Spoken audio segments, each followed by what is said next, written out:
두 번째 시대의 증언입니다. 아버지, 아들이옵니다 라는 제목으로 문대골 원로 목사님께서 말씀 전해주시겠습니다.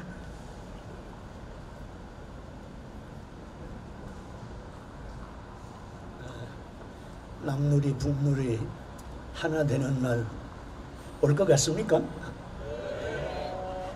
얼마나 좋겠습니까? 오지요. 그렇게 기도하셔야 됩니다. 오늘 주어진 본문에 담긴 요한복음 17장은 예수께서 십자가를 목전에 두시고 하나님께 드린 마지막 기도 옳습니다. 예수는 자신의 기도를 받으시는 이를 아버지로 부르고 기도하는 자신을 아들이옵니다 이렇게 말하고 있습니다. 자신을 아들로 일컫고 있습니다만 그의 기도는 그야말로 절박감 속에서 드려지고 있습니다. 여러분, 아버지라는 호칭이 요한복음 15장에는 11번이 기록되어 있고 12장에는 12번이 기록되어 있는데 이 마지막 기도 17장에는 무려 49회 49회가 나타나고 있습니다. 아버지, 아버지, 아버지. 15장 16장에서 11회 12회 하던 이 같은 횟수가 아버지라는 호칭이 17장에서 49회나 일컬어졌다고 하는 것은 목전에 박두한 죽음과 싸움의 처절함이 극에 이르렀음을 말해줍니다. 기도를 받으시는 이가 아버지라면 기도를 드리는 이는 말할 필요가 없이 아들입니다. 여러분, 성경은 여러분들에게 묻습니다. 여러분 아들 맞습니까? 수년 전 일인 것 같습니다. 우리 향년교회에서 예배를 드리는 저녁이었어요. 그 설교하시는 분이 유난히 아버지라는 말을 자꾸 하니까 하나님 아버지, 하나님 아버지. 근데 거기 조화순 목사님이 같이 앉아 계셨어요. 하시는 말씀이 뭐라 그러냐 그러면 아니 정의의 하나님, 사랑의 하나님, 은혜의 하나님 그러면 되지 왜 자꾸 아버지냐, 왜 그렇게 하나님을 제한시키냐. 그래서 웃고 지나간 적이 있습니다만 그렇더라도 끊임없이 예수는 17장에서 아버지 아들입니다 라고 부르짖습니다. 특히 17장 1절은 17장 말씀 전체를 품고 있다고 보여집니다. 17장 1절 말씀은 이런 겁니다. 예수께서 대중들을 향한 말씀을 마치시고 눈을 들어 하늘을 우러러보시면서 말씀하십니다. 아버지, 때가 왔습니다. 아버지의 아들을 영광되게 하셔서 아들이 아버지께 영광을 돌리게 하여 주옵소서. 여러분, 이 영광이라고 하는 것 죽음, 십자가를 말씀하는 것이죠. 확실히 죽게 해 주십시오. 당당하게 죽어서 아버지의 기쁨이 되게 해 주십시오 하는 기도입니다.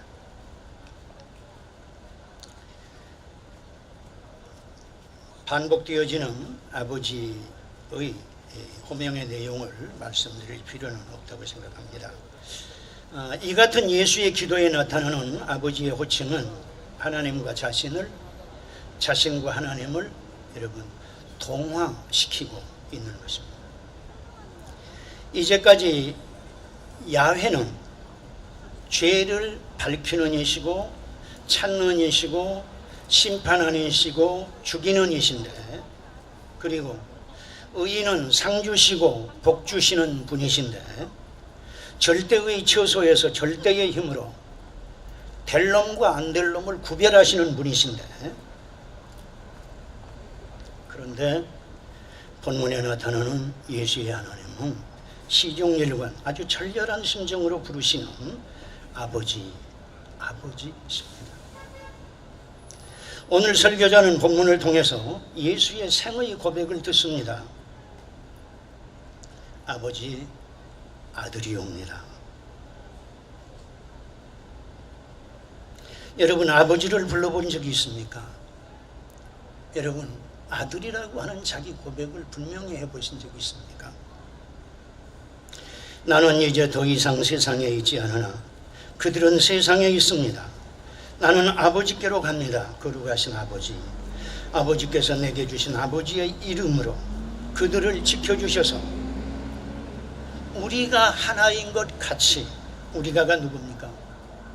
아버지와 내가 아들이 하나인 것 같이 우리를 따르는 그들도 하나가 되게 해주십시오. 우리가 하나인 것 같이 저들도 하나게 되게 해달라, 하나로 살게 해달라. 이것이 수없이 아버지를 부르며 울부짖는 기도의 핵심입니다. 예수께는 아버지가 전부였습니다. 예수께서 그를 따르는 무리들이 그토록 하나 되기를 바랐던 것은 한 덩이로 이겨져서 아버지의 삶을 살기 위해서였습니다. 그런데 예수의 하나님을 아버지라고 하는 이 호칭에 심각한 문제가 제기됩니다. 같은 요한복음서 5장에 보면 유대인들이 신봉하는 안식일 성수를 예수께서 거부하시는 장면이 나타납니다. 안식일이었습니다. 예수께서 한 병자를 고치십니다. 이 안식일의 치유 사건이 문제가 된 것입니다. 왜 안식일에 병 고치는 일을 하는가 하는 것입니다.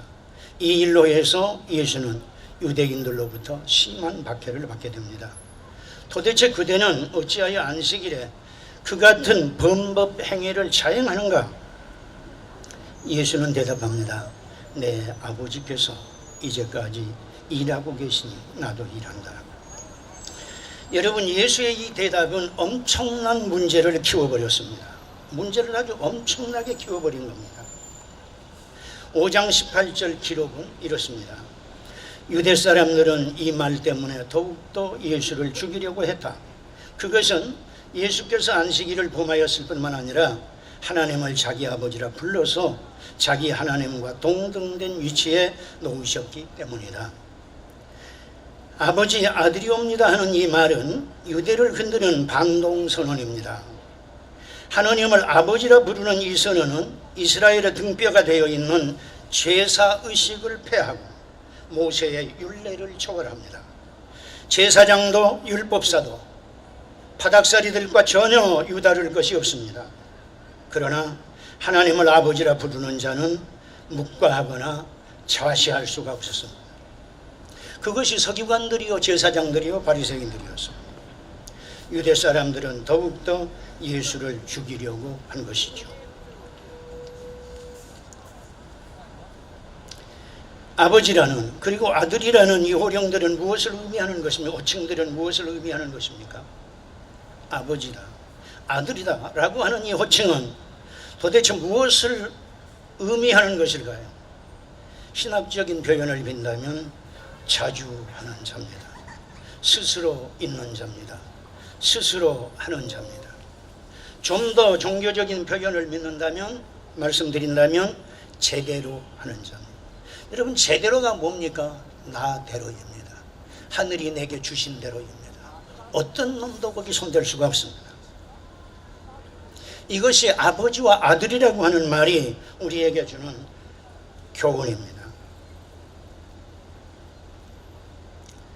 본문은 우리에게 묻습니다. 그대 아들인가? 그대 자주 하고 있는가? 그대는 세상을 향해서 나는 나다. 그건 교만이 아닙니다. 그런 위대한 자존감을 지니고 있는가? 성경은 우리에게 묻습니다. 특히 나는 나다라고 하는가? 여러분, 예수에게는 성공인이 되고 안 되는 이런 따위가 없습니다. 난 나지. 오늘이 일제의 절번지하에서 해방된 지 71주년이 되는 나를 기념하는 날입니다. 천하기 그지없는 종놈이 아들로 승화된 날입니다. 해방, 얼마나 기쁘고 즐겁고 고마운 날입니까?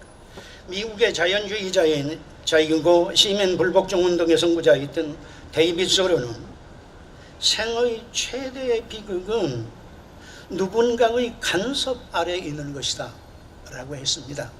여러분, 그러면 이 말을 뒤집으면 정말 위대한 행복은 스스로 있는 것이다. 난 나다 라고 하는 것입니다. 무슨 맞습니까? 난 나다. 근데 왜 성공하자고 그렇게 야단들입니까? 왜 잘 된다고 그렇게 야단들이야? 잘 믿으면 복 받는다고 왜 그렇게 야단들해? 난 난데, 내가 아들인데, 아버지의 것이 내 것인데, 아이고, 이 교회, 이거 정말 문제야.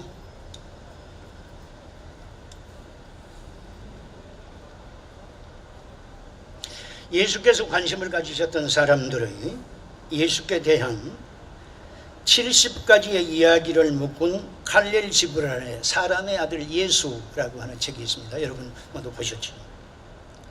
이 70개의 스토리 중에 나사렛의 수산나와 마리아의 이웃의 마리아의 이웃이라는 그런 챕터가 있어요.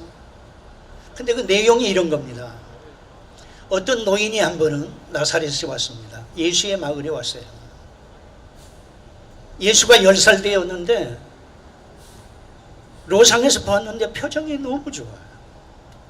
죄 없는 놈 같아요. 예수에게 묻습니다. 아이야, 네 아비가 누구냐? 예수가 대답합니다. 어르신, 어찌하여 아이라고 하십니까? 난 예수입니다. 그리고 자기 아버지를 얘기합니다. 제 아버지를 물으셨는데 내 아버지는 하나님이십니다. 노인이 다시 묻습니다. 너희 어머니는 누구시냐? 근데 그때 어머니 마리아가 곁에 있었어요. 내 아버지는 하나님이십니다 하는데 엄청난 무게로 마리아를 눌러옵니다. 그리고 마리아 속에서 파동이 일어납니다. 어떤 소리가 들리냐? 어떤 소리를 하냐 그러면 물론 밖으로 낸 소리는 아닙니다만 나는 내 어미가 아니지. 내가 어떻게 내 어미가 될 수 있느냐? 내 어머니가 누구냐? 그러고 물으니까 걱정이 되는 거예요. 그런데 예수가 대답하기를 내 어머니는 땅님이십니다. 아버지는 하나님이시고 어머니는 땅님이십니다. 여러분, 그 이야기를 듣는 마리아의 가슴 속에 저 아이는 내 것이 아니지, 내 자식이 아니지. 여러분, 나는 이 부분을 읽으면서 기독교가 아주 신조로 알고 있는 성령의 잉태, 성령으로 말미암은 잉태라고 하는 말을 내 나름대로 풀이했습니다. 물론 내 나름대로입니다. 성령으로 잉태했다는 말이 무슨 말이냐? 하나님은요, 애비 없는 자식 안 만듭니다. 우리가 잘못해서 그렇게 되는 거지. 예수가 요셉 아들이라는 거 확실하잖아요. 마리아의 아들 아니에요. 근데 성경은 예수를 성령께서 잉태하셨다. 여러분, 이건 마리아의 신앙 고백이에요.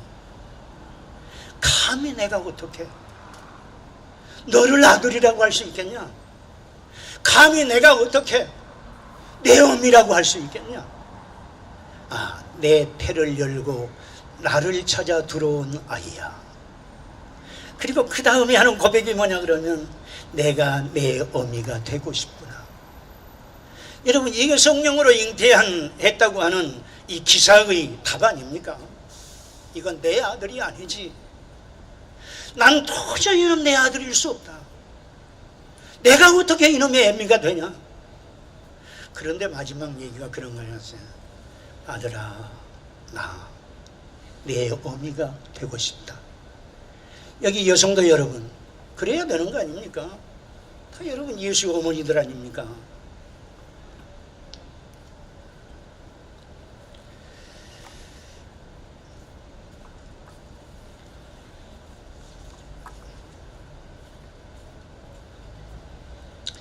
하나님이 나의 아버지요 땅이 내 어머니라고 하는 예수의 답이 마리아의 가슴을 뒤흔들었습니다. 다시 한번 말씀드립니다만 나는 저 아이의 어머니가 아니다. 이게 성령으로 잉태했다고 하는 말의 해석 아닙니까? 세상에 예수가 성령으로 잉태했다 그랬을 때 받고 싶은 답이 있을 거 아닙니까? 그 답 우리가 내놓아야지.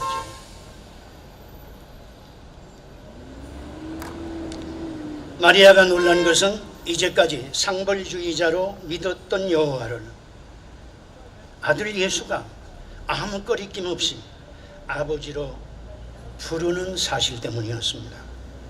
여러분, 아버지라고, 하나님을 아버지라고 하면 죽이게 돼 있었어요. 그래서 죽이려고 한 거 아닙니까?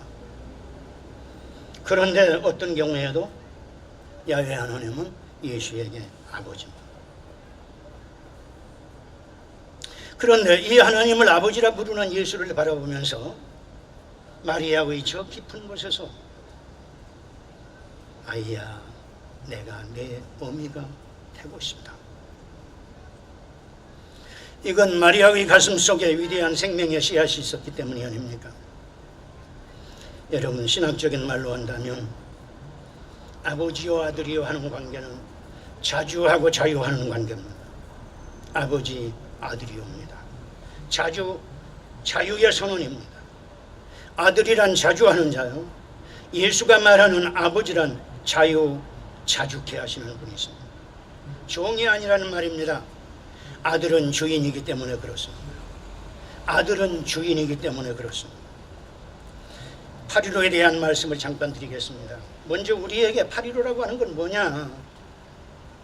예속으로부터, 압박으로부터 자유했는가? 이 역사는 지금 우리에게 묻습니다.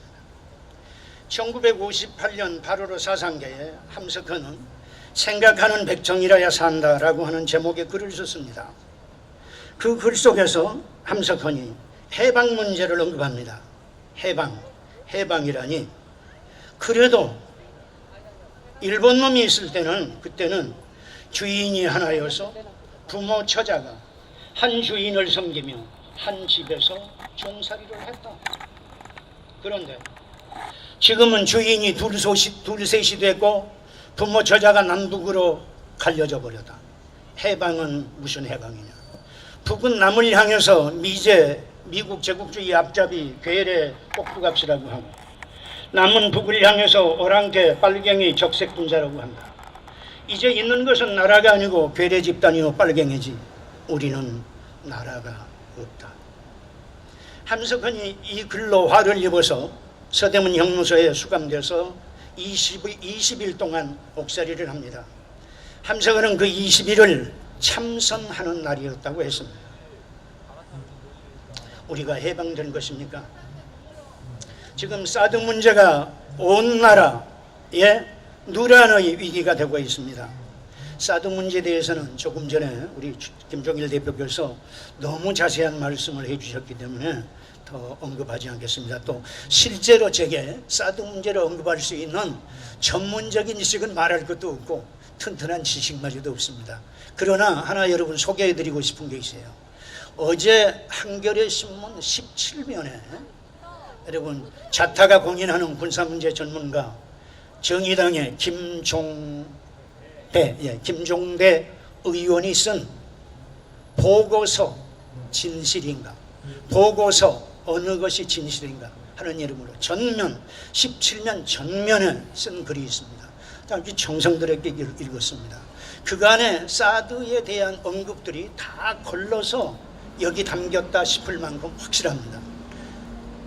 어제 한겨레 신문 17면 여러분 좀 관심 있게 찾아보시면 좋은 공부가 될 줄 압니다. 단지 하나만 말씀을 드리겠습니다. 이제 우리 김종일 대표님께서 하신 그 얘기인데요. 거기 시링이라고 하는 그 방위청장이 기자에게 질문을 받습니다.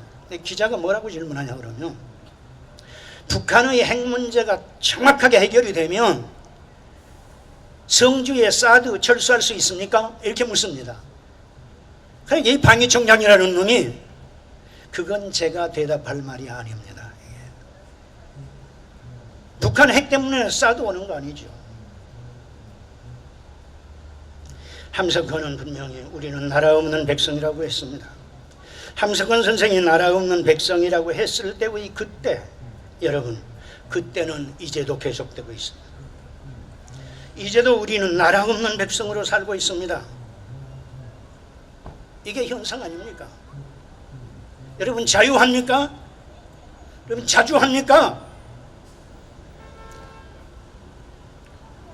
여러분 모두 범죄적인 살림하고 있지 않습니까? 국군 통수권도 없는, 전쟁, 전투 작전권도 없는, 이걸 어떻게 나라라고 할 수 있습니까?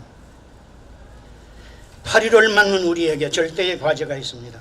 자주를 선교의 요제로 확정하고 아들로서의 싸움을 시작하는 일입니다. 오늘 설교자는 여러분들에게 구독을 꼭 요청하고 싶은 책 한 권이 있습니다. 기장의 원로이신 고민영 목사님께서 출판위원장으로 간행해낸 책인데, 출판사는 잘 모릅니다만 가림토라고 했습니다. 여기서 간행해낸 강인한 목사의 자서전이 있습니다. 그 책 이름은 한 목사의 생애와 사상이라고 했습니다. 나는 이 강인한 목사님을 잘 모릅니다. 문 목사 이거 한번 읽어보시오 하고 주시는데 그냥 받아가지고 책꽂이에 꽂아놨었어요. 한 달쯤 지났는데 우연히 한번 뽑아보게 됐습니다. 아, 이게 놀 수가 없는 거예요. 마지막 절까지, 마지막까지 정말 정성 들여 읽었습니다. 너무 좋았어요. 나는 강인한 목사를 얘기하려고 하는 게 아닙니다. 그런데 이 생애와 사상에 한 주제가 있습니다.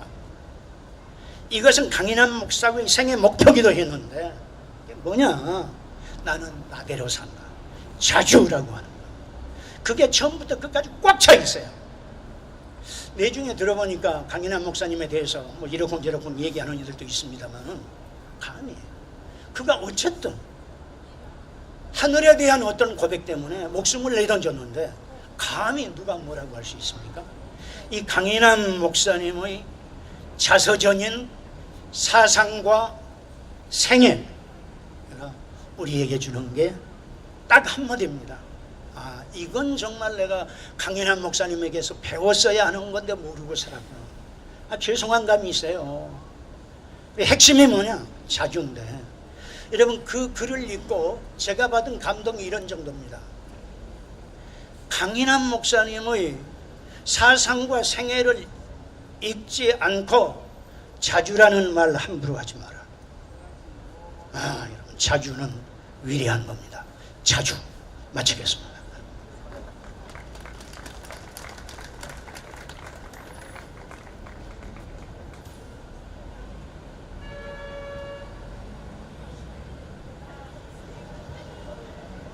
순서지에 나와 있는 신앙의 고백 함께 하시겠습니다. 여러분, 천지의 창조주이시며 화해와 통일을 이루시는 하나님을 믿습니까?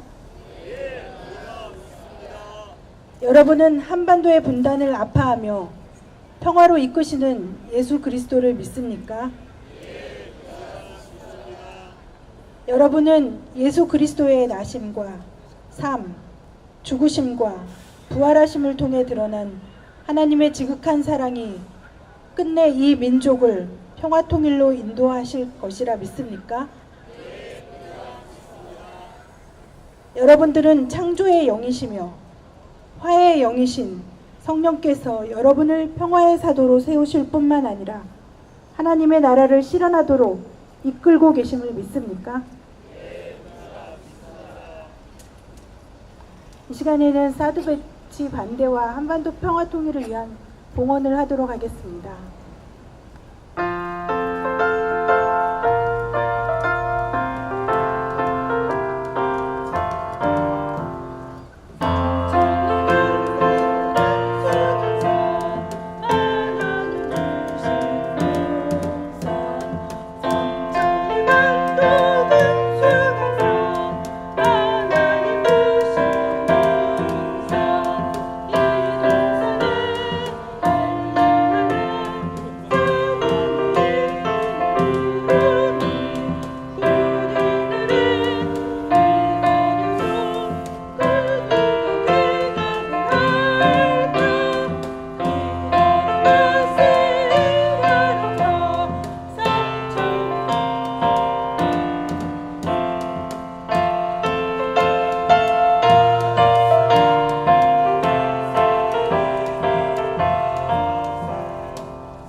장로님 나오셔서 봉헌 기도해 주시겠습니다.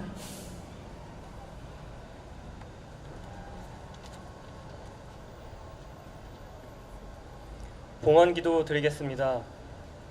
생명과 평화의 하나님, 오늘 이 자리에 한반도의 진정한 평화를 염원하는 마음들이 모이게 하시고 연대의 희망을 보게 하시니 감사합니다.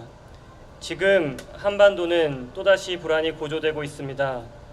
우리를 지킨다는 거짓 명분으로 배치될 잔혹한 무기는 우리의 생명과 평화를 지키기는커녕 도리어 우리를 전쟁에 대한 긴장과 두려움으로 몰아넣을 것입니다. 주여, 우리를 불쌍히 여겨 주십시오. 우리에게 허락된 죄물이 모두 주님의 것이라는 고백 아래 이 시간 사랑의 나눔을 드립니다. 이 드림이 생명과 평화의 씨앗이 되어 우리로 하여금 그리스도의 평화를 이 땅에서 살아내는 존재가 되게 하여 주십시오. 이 드림이 생명과 평화의 씨앗이 되어 권세 잡은 이들이 평화의 길로 돌이키게 하여 주십시오. 이 드림이 생명과 평화의 씨앗이 되어 가난과 폭력으로 고통받는 이들이 해방과 참 평안의 안식을 누릴 수 있게 하여 주십시오. 주님께서 민족들 사이의 분쟁을 판결하시고 뭇 백성 사이의 갈등을 해결하실 것이니 그들이 칼을 쳐서 보습을 만들고 창을 쳐서 낫을 만들 것이며 나라와 나라가 칼을 들고 서로를 치지 않을 것이며 다시는 군사훈련도 하지 않을 것이다. 주여, 우리를 불쌍히 여겨 주십시오. 예수님의 이름으로 기도드립니다. 아멘. 이 시간은 알리는 말씀인데 여러분들 주보에 나와 있는 말씀을 알리는 말씀을 참조해 주시면 될 것 같고요. 오늘 예배 공동 주관은 기독교 평신도 시국 대책위와 그다음에 기독교 사회선교 연대회의, 예수살기 촛불교회 이렇게 연대해서 예배를 주관하고 있습니다. 다른 알리는 말씀은 참조해 주시기 바라겠습니다. 모두 함께 일어나서 평화의 인사를 나누도록 하겠습니다. 주님의 평화가 우리 모두와 함께하기를 빕니다.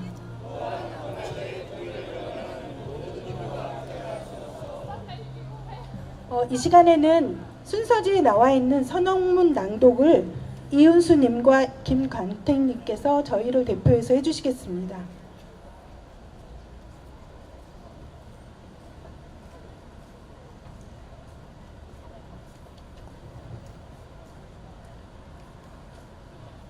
사드 배치 반대와 한반도 평화 통일을 위한 그리스도인 선언문. 사드 배치 철회하고 평화협정 체결하라. 성령의 생각은 생명과 평화입니다. 우리 그리스도인들은 모든 생명이 평화롭게 사는 세상을 염원하시는 분이 하나님이심을 믿고 죄와 죽음으로부터 세상을 구원하시고 해방하시는 분이 그리스도임을 고백합니다.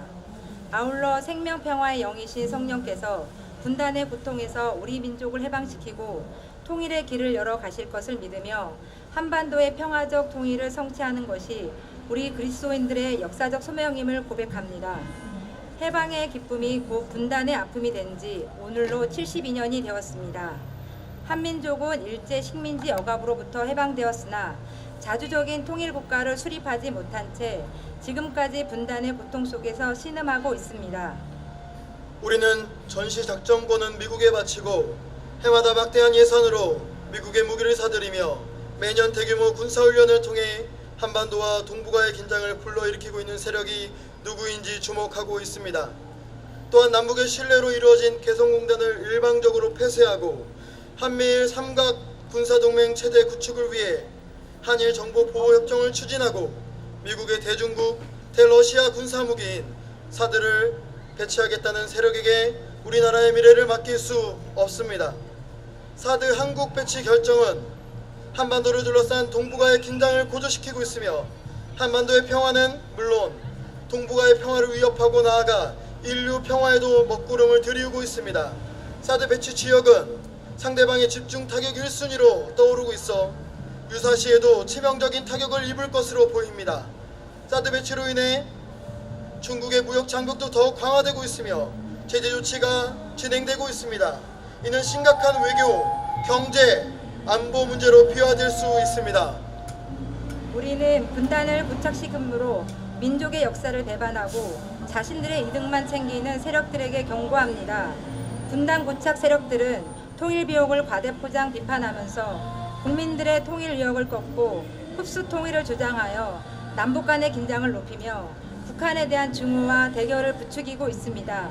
이들은 민족 분단의 고통스러운 현실을 자신들의 권력과 부의 증진 기회로 삼으려는 세력들입니다. 이들을 앞세워 자국의 이익을 확보하려는 미국과 일본은 또한 분단 고착 세력과 불가함을 밝힙니다. 자신의 이익을 위해 다른 이들을 억압하는 이들 앞에 하나님의 무섭고 준엄한 심판이 있음을 경고합니다. 한반도의 자주적인 평화 통일은 분단 해소의 완성이며 진정한 해방의 시작입니다. 이를 위해 남과 북은 평화 통일을 위해 그간 노력해온 상호 신뢰의 결과인 7.4 공동성명, 남북 기본합의서, 6.15 선언, 14 선언 등의 실제적인 이행이 중요합니다. 이를 이행치 않는 것은 분단의 고착화임을 우리는 분명히 지적하고자 합니다. 우리는 이 땅의 기독인들과 양심적인 국민들에게 호소합니다. 지금은 정전협정을 평화협정으로 전환할 때입니다. 한반도 분단의 책임 있는 당사국들은 적극적으로 나서서 한반도 평화협정 체결을 도와야 합니다. 아울러 한반도의 비핵화는 한민족과 인류의 평화를 위한 중요한 과제입니다. 우리 한국의 그리스도인들은 평화협정과 한반도의 비핵화를 지지하며 평화협정과 비핵화는 동시 추진되어야 함을 천명합니다. 분단 71년을 맞아 한반도의 평화 통일을 위해 우리는 다음의 결의를 실천하고자 합니다. 함께 끝 구호를 3번 외쳐주시기를 바랍니다. 미국과 한국 정부는 사드 한국 배치 결정을 즉각 철회하라! 철회하라! 철회하라! 철회하라! 박근혜 정권은 개성공단을 재개하고 남북 대화를 추진하라! 추진하라! 추진하라! 추진하라!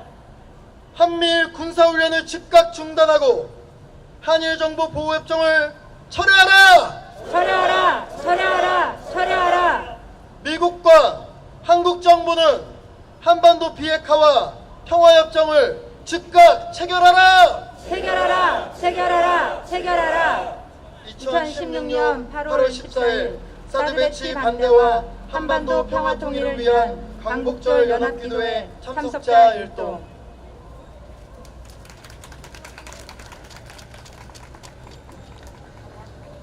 함께 가자 우리 이 길을 부르시면서 결단하시겠습니다.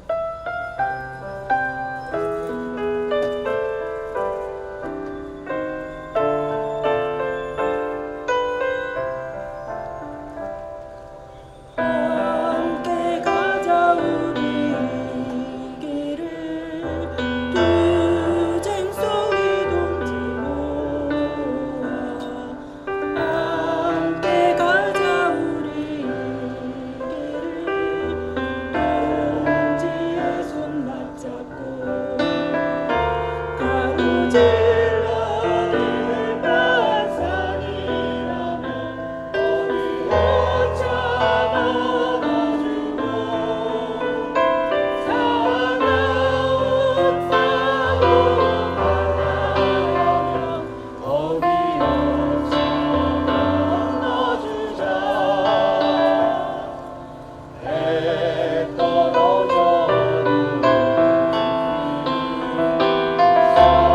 소리를 터주고 나는 없이 엎드려서 아픈 나를 서로 보내며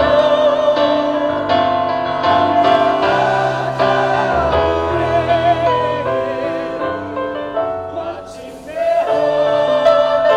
하늘을 위하여.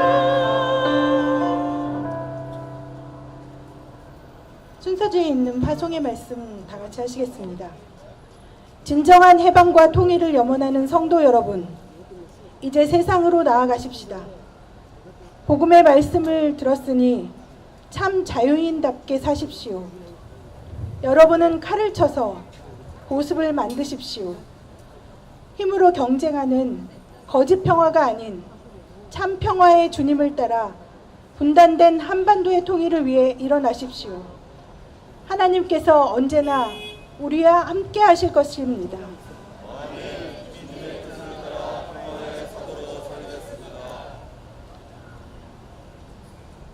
공동 축복기도 하시겠습니다. 옆에 있는 분의 손을 잡고 하시겠습니다.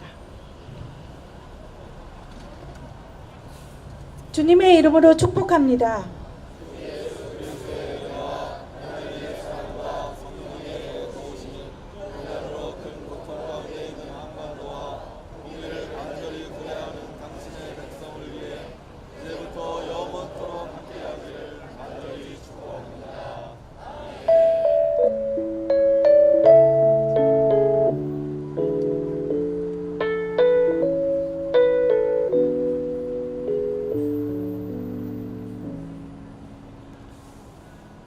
이것으로 사드 배치 반대와 한반도 평화 통일을 위한 한국 그리스도인 광백절 연합 예배를 마치도록 하겠습니다.